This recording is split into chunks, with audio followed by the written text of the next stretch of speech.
Today's video, I'm going to be answering the question, how do I get CPanel on Namecheap? So it's pretty easy to do, all right? A lot of people don't know how to do it, but I'll show you in this video how you can acquire it. Now, you can see on my screen right now that I am currently on the Namecheap website. Now, go over to the top and click the hosting area over here, and then go ahead and click on shared hosting. Now, once you click shared hosting, it gives you the option packages for whatever cPanel you want to get. So they actually have Stellar, Stellar Plus, and Stellar Business. While Stellar Plus and Stellar Business actually being kind of the same thing, Stellar Business does give you cloud storage, which is also pretty good.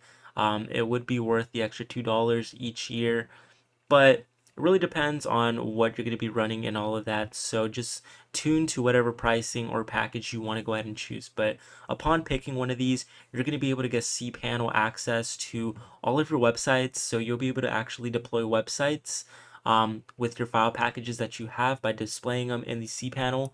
And basically, you'll be able to get all of that said and done when purchasing shared hosting here. So hopefully this video was actually helpful for you guys, and if it was, please leave a like on this video.